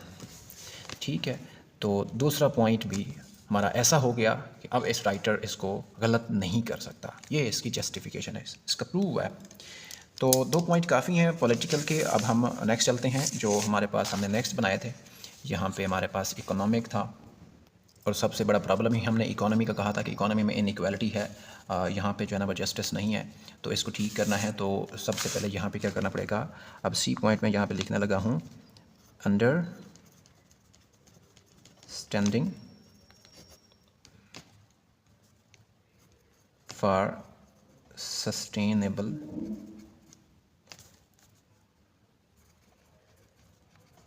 इकोनॉमिक, तो इकोनॉमी भी ठीक, इकोनॉमिक ग्रोथ है। अब यहाँ इसके अंदर आप लिखेंगे कि यहाँ पे इकोनॉमिक इनइक्वालिटी को काउंटर करना है। ठीक है, यहाँ पे जो ग्लोबल इकोनॉमिक सिस्टम्स हैं, जिन्होंने जो है ना वो मॉडल्स दिए इकोनॉमी को प्रूव करने के, खुद तो प्रूव हो गए, इम्प्रूव कर लिया, और डेवलपिंग नेशंस को ऐसे मॉडल्स दिए जो आज तक जो है ना वो क्राइसिस पे क्राइसिस, IMF के जो है ना वो स्ट्रक्चरिंग के प्रोसेस में जो है ना वो फंसे हुए हैं। वेल्थ की डिस्ट्रीब्यूशन अच्छी नहीं हो रही है, पॉलिसी जो है ना वो अच्छी नहीं बन रही है, एथिक्स, यहाँ पे इमोरलिटी है। ठीक है, तो यहाँ पे आप जना यहाँ पे वर्ल्ड बैंक की कोई रिपोर्ट दे सकते हैं यहाँ पे। ठीक है, मैं बल्कि यहाँ पे भी कर देता हूँ, वर्ल्ड बैंक 2024 की यहाँ पे रिपोर्ट आएगी कि वो इसका क्या कहते हैं। अच्छा, 4th हमारे पास डी पॉइंट है, जहाँ पे एक और हमने पढ़ा इकोनॉमिक में कि फाइनेंस समझ आना चाहिए, घर का बजट जिसमें हमने कहा था। तो यहाँ पे समझ आती है कि अगर इन्हांस कर लिया जाए, enhancing financial literacy, enhancing financial literacy.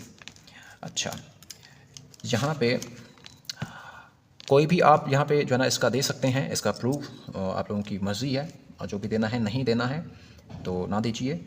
लेकिन मैं यहाँ पे कोट करूँगा बेंजामिन फ्रैंकलिन,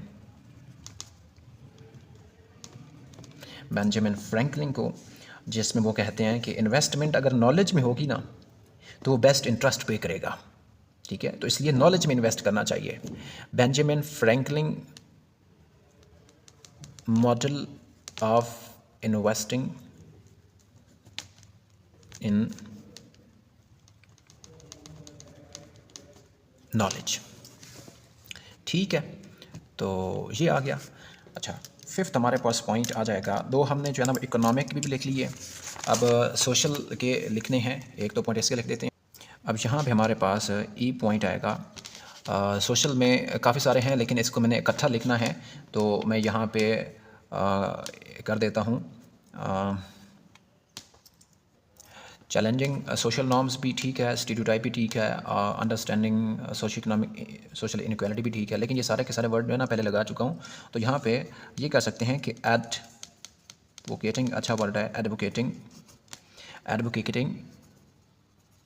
ह्यूमन राइट्स। अब ह्यूमन राइट्स में सारी चीज़ें आ जाती हैं, सोशल लेवल पे ह्यूमन राइट्स की सारी चीज़ें आ जाती हैं। इसमें सोशल नॉर्म्स भी आ जाते हैं, स्टीरियोटाइप्स भी आ जाते हैं, सोशल बैरियर्स आ जाते हैं, सोशल इकोनॉमिक इनइक्वालिटी आ जाती है, वुमन इनइक्वालिटी आ जाती है, सारा का सारा इसके अंदर जो है ना वो आ जाता है। तो यहाँ पे एक जो है ना वो अच्छी जो है ना वो हेडिंग हमारे पास आ गई। अब हम आगे EF है, पॉइंट है कि इन्वायरमेंट और डिजिटल सिस्टम को भी यहाँ पे लिंक करना है। तो यहाँ पे कह सकते हैं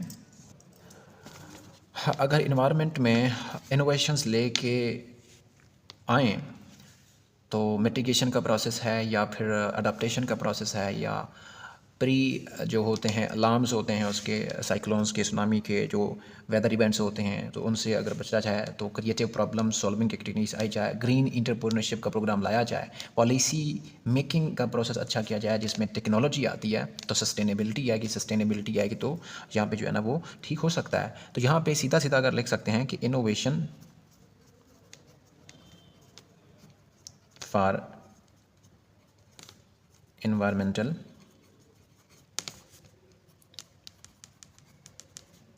सॉल्यूशंस। ठीक है, तो ये आ जाएगा हमारे पास। यहाँ पे रेफरेंस दे सकते हैं केस इन पॉइंट करके,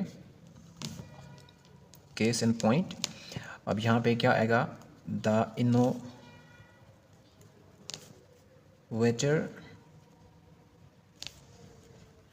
डिलेमा बाई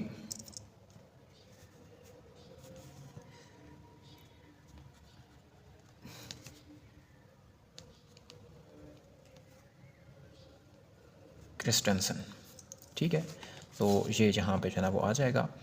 तो ये आगे जो हमारे पास, अच्छा हमारे पास बहुत सारे हेडर हो गया, और भी बहुत सारे लिख सकते हैं, लेकिन जो है ना फिर आउटलाइन बहुत लंबी हो जाएगी, तो उसका फिर जो है ना वो लिखना भी जो है ना वो 3 घंटे में होता है, तो फिर वो काम ख़राब हो जाएगा। तो नेक्स्ट हम हेडर की तरफ चलते हैं। वाई का आंसर हमारे पास आ गया। अब हमने करना है यहीं पे हाउ का आंसर देना है कि अब ठीक है, ये तो ठीक है, ये सारी चीज़ चाहिए, लेकिन हाउ कैसे करें, कौन सी पॉलिसीज़ इंट्रोड्यूस करवाएं, और पॉलिसीज़ कहाँ पे इंट्रोड्यूस करवानी चाहिए, national level, regional level, global level, तीनों को मिल के जो है ना कोऑपरेट करना होगा, तो ही जो है ना ये जो है ना वो ठीक होगा। तो यहाँ पे नेक्स्ट हमारे पास हेडर आएगा। हमारे पास पहले हेडर जो है ना वो हो चुके हैं काफ़ी सारे, 4 हो चुके हैं, हमने 4 पढ़ा।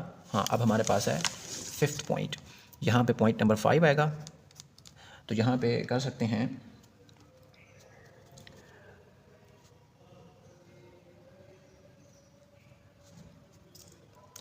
यहाँ पे सिंपल टू द पॉइंट अगर हेडिंग बनाऊँ तो ग्लोबल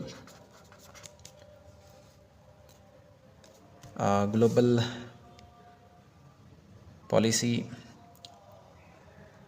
या यहाँ पे cultivating how to think not what to think, ये भी ठीक है। Global policy reforms in education, ठीक है। कल्टिवेटिंग, क्या कल्टिवेट करना, cultivating how to think not what to think. फिर पॉइंट लग गया, बहरहाल इसको नहीं लगाना जहाँ पे, क्योंकि यहाँ पे पीछे लगा हुआ है, सेमीकोलन लगा हुआ है। तो ये हाउ का आंसर है। अब यहाँ इसका मतलब है कि how children taught how to think not what to think. तो ग्लोबल लेवल का अगर पॉलिसी ले ली जाए, क्वेश्चन भी बन सकता था, लेकिन वो फिर सेंटेंस की फॉर्म में होता। तो क्योंकि फ्रेजेस बना रहे हैं तो फ्रेजेस ही लेके चलने हैं। अच्छा, यहाँ पे पॉइंट ए आएगा,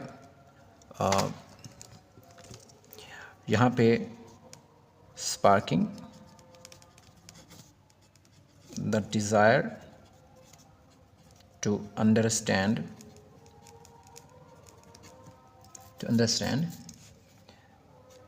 द वर्ल्ड। अब इसका मतलब है स्पार्क द डिज़ायर का मतलब टू अंडरस्टैंड है। अब इसके अंदर एक्सप्लोर का ऑप्शन भी है, क्रिटिकल थिंकिंग भी है, इसके अंदर जो है ना वो एनालाइजिंग भी है, इसके अंदर जो है ना क्वेश्चनिंग टेक्निक, सारी की सारी इसके अंदर जो है ना वो इकट्ठी हो गई हैं। अच्छा, यहाँ पे अगर एग्जांपल देनी है तो यहाँ पे सबसे अच्छा जो है ना वो अंडरस्टैंड करने के लिए जो दुनिया के ऐसे, जो मैंने कहा ना कि वर्ल्ड मैप आपके जहन में आना चाहिए। दुनिया में देखें कि ऐसे कौन से कंट्रीज़ हैं जहाँ पे ये मॉडल इंट्रोड्यूस करवाया जाता है अंडरस्टैंड करने के लिए इस दुनिया को, इसकी रियलिटीज़ को, ग्लोबल पॉलिटिक्स समझने के लिए, एआई को समझने के लिए, इंटरनेशनल रिलेशंस को समझने के लिए, इन्वायरमेंटल साइंस को समझने के लिए, क्लाइमेट चेंज को काउंटर करने के लिए। मतलब बच्चों को कॉग्निटिव लेवल पे, यंग माइंड्स को जो है ना वो उसकी प्रैक्टिस करवाई जाती है। तो देखें तो इसमें बहुत सारे एग्जांपल्स हैं। सिंगापुर का मॉडल भी है, फिनलैंड का मॉडल भी है, जापानीज़ का भी है। इसके अलावा देखें तो कैम्ब्रिज स्कूल सिस्टम को देख लें, मॉन्टेसरी को देख लें, और इसके अलावा ओ और ए लेवल को देख लें कि उनकी जो अप्रोच है वो एक ट्रेडिशनल जो है ना वो जो होती है ना एजुकेशन, उससे हटके है, जो कॉमन स्टूडेंट्स उसमें पढ़ते हैं ना। तो यहाँ पे किसी को भी ऐड कर सकते हैं। अगर मैं यहाँ पे ऐड करूँ केस इन पॉइंट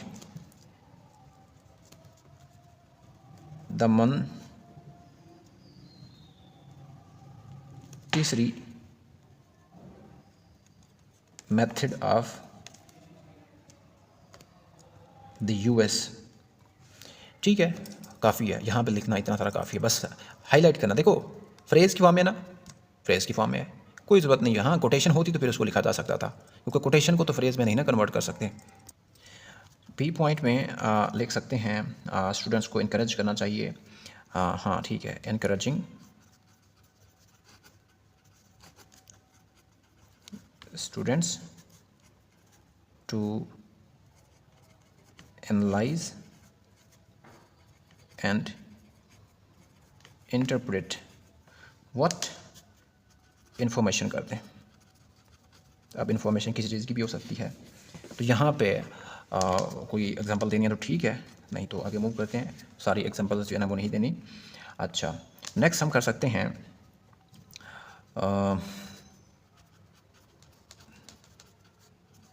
नर्चरिंग। अगर पर्सनल डेवलपमेंट के भी फोकस किया जाए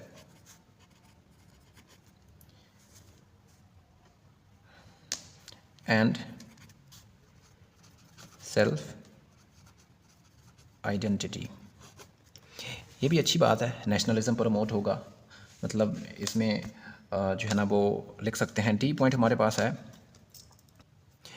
यहाँ पे लिख सकते हैं कि अगर स्टूडेंट्स को इस तरह प्रिपेयर किया जाए कि वो चैलेंज कर सकें जो दुनिया के इस वक्त के प्रॉब्लम्स हैं। तो यहाँ पे preparing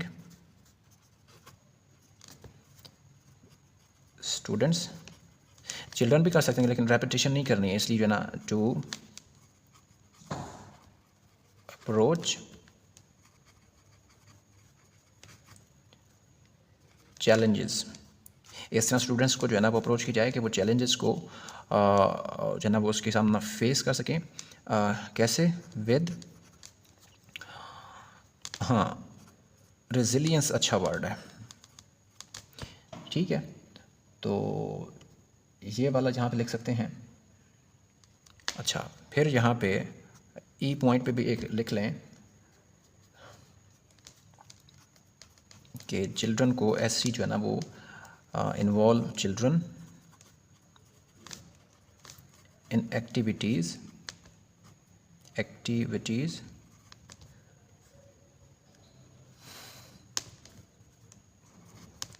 of solving real life problems या सिचुएशन। 5 पॉइंट हैं तो इनफ है कि 7 हमने पहले डिस्कस किए, एक हमने इंट्रोडक्शन में है, एक इंट्रोडक्शन के बाद है, ट्रू पर्पज़ का है, 5 ये हो गए। तो लास्ट पे हमारे पास जो है ना वो 6th पॉइंट पे आ जाएगा कंक्लूजन। अब कंक्लूजन को हमेशा इंट्रोडक्शन को ही रिफ्रेज किया जाता है, जो इंट्रोडक्शन के अंदर लिखा जाता है उसका ही रिबटल लिखा जाता है, लेकिन अल्फाज को चेंज करके। तो मुझे सबसे अच्छा लगता है कि अगर इसको किसी ना किसी कोटेशन से ऐड किया जाए। तो यहाँ पे अगर एक कोटेशन मैं ऐड करूँ, we are all different, we are all different flowers in the garden of humanity। Quotation है तो फुल स्टॉप इसके बाहर लगेगा। अच्छा, ये जिस राइटर ने लिखा है उसका नाम भी जो है ना वो कमाल का है, डेसमंड टुटू। ठीक है, अब ये देखो रेलेवेंट कोटेशन लिखना ज़रूरी होता है, टॉपिक के रेलेवेंट हो। अब ये इस कोटेशन का मतलब ये है कि दुनिया इंटर कल्चर के अंदर रह रही है। अब इंटर कल्चर के अंदर रह रही है लेकिन गार्डन तो एक ही है। वो गार्डन कौन सा? ह्यूमैनिटी का गार्डन है। और ह्यूमैनिटी कैसे आएगी? टीचिंग से आएगी। टीचिंग में किसको सिखाया जाएगा? बच्चों को सिखाया जाएगा। कहाँ सिखाया जाएगा? इंस्टीट्यूशन में सिखाया जाएगा। जब वो सीख जाएंगे तो क्या प्रमोट होगा? सारी चीज़ें प्रमोट होगी जो हमने लिख ली हैं। तो अब हमारे पास जो आउटलाइन है वो तैयार हो चुकी है। अब इस आउटलाइन को देखें तो आप लोगों को जो है लगेगा कि कोई भी पॉइंट हमने, देखो वोकैबुलरी जो हमने ऐड किया ना, जो मैं चीज़ आप लोगों को दिखाना चाह रहा हूँ, ये हमने देख लिया, ये देख लिया। यहाँ से जो है ना चीज़ें जो देखने वाली हैं वोकैबुलरी, देखो प्रमोटिंग लिखा, एनालाइजिंग लिखा, अंडरस्टैंडिंग लिखा, इन्हांसिंग लिखा, एडवोकेटिंग लिखा। ठीक है, ये 5 पॉइंट इसके साथ यहाँ पे एक और पॉइंट भी होना है। देखिए, कोई ऐसा वर्ड मुझे दिखा दें जो कोहेरेंट ना हो। ये कोहेरेंस यहाँ पे भी देखी जाती है, वर्ड्स के लेवल पे भी कोहेरेंस देखी जाती है, वर्बल कोहेरेंस भी देखी जाती है। अभी इसमें कुछ फ्लॉज हैं लेकिन वो नेक्स्ट लेक्चर में, क्योंकि लेक्चर बहुत लंबा हो चुका है। अच्छा, एक आध वर्ड का कुछ भी नहीं होता, ठीक है ना, ऐसा नहीं है, क्योंकि वर्ड ही ऐसा है कि वो बन ही नहीं सकता। अच्छा, उसके बाद यहाँ पे देखें, स्पार्किंग, इनकरेजिंग, नर्चरिंग, प्रिपेयरिंग। ठीक है, यहाँ पे इन्वॉल्विंग चिल्ड्रन इन एक्टिविटीज़ यहाँ पे कर सकते हैं, इन्वॉल्विंग है ना, वो गलत नहीं है, इन्वॉल्विंग चिल्ड्रन इन एक्टिविटीज़। देखो सारे के सारे एक तरह के वर्ड्स हैं, कोई भी इस तरह का जो है ना दूसरा वर्ड मैंने नहीं लगाया है। फ्रेजेस हैं तो वो भी आपस में कनेक्टेड हैं। फिर जो है ना वो जिस तरह आर्गूमेंट्स मैंने दिए हैं, आर्गूमेंट्स के लेवल पे भी देखें कि जो मैंने जस्टिफिकेशंस दिए हैं इसमें वो भी डिफरेंट हैं। आपका ऐसा होना चाहिए जो किसी भी स्टूडेंट से मैच ना हो। भले 1000 बंदा जो है ना वो एक ही ऐसे को लिखता है, 1000 बंदा इस ऐसे को जो है ना वो लिखे, लेकिन सब ने जो है ना इंटरप्रेट करना होता है डिफरेंट एंगल्स में, और आपको जस्टिफिकेशंस आनी चाहिए, आप जो आर्गूमेंट्स हैं। अच्छा, अब जो स्टाइल रहेगा कि हमने जो देखा था इसके अंदर कि हमारे पास जो टॉपिक था ये वाला, discourses, exposition, argumentation, description and narration, ये बनेगी बॉडी पैराग्राफ्स के अंदर जाके। इसके अंदर जब कोटेशंस आएंगी तो, और इसके अलावा जब इसके अंदर रिपोर्ट्स आएंगी, बुक्स के रेफरेंसेस आएंगे, वो डेवलपमेंट ऑफ आइडियाज़ जब होगी वो डिसाइड करेंगे कि एक्सपोजिशन कैसी है। ये नहीं डिसाइड करेंगे कि जो है ना पहले ऐसे को देखने के ये आर्गुमेंटेशन बेस्ड है, ये एक्सपोजिशन है, ये कैसा है। ठीक है, वो भी अच्छी बात है, लेकिन ये खुद ब खुद बनानी होती है, ये खुद ब खुद बन जाती है। अब मिथ है ये जो भी है, बहरहाल मुझे सबसे बेस्ट तरीका लगता है कि वो चीज़ें खुद बन जाती हैं। मैं खुद बना के दिखाऊंगा। अभी नेक्स्ट हमारा लेक्चर होगा कि इसी आउटलाइन को हम एक्सपैंड करेंगे, in the form of introduction complete लिखेंगे, फिर इसके बॉडी पैराग्राफ्स लिखेंगे, फिर इसका कंक्लूजन लिखेंगे। पूरा टॉपिक आपको अंडरस्टैंड हो जाएगा। ठीक है, तो नेक्स्ट लेक्चर के लिए आपको वेट करना होगा, और आप क्या जो है ना वो इंटरेस्ट कि आप इस लेक्चर को देखते हैं 1 मिनट, 2 मिनट, 10 मिनट, तो इस मीन कि आपका कोई इंटरेस्ट नहीं है। तो बहुत मेहनत लगी होती है इसके पीछे। और ये चीज़ आप लोगों को जब ऑनलाइन सेशंस में 30,000, 35,000, 40,000 पर की जो है सिखाई जाती है ना, तो वहाँ से बड़े आराम से सीखते हैं स्टूडेंट्स, और चीज़ भी अच्छी नहीं मिलती है। अब ये चीज़ सर्च करें और मेहनत करें। आज के लिए इतना ही। अल्लाह हाफिज़।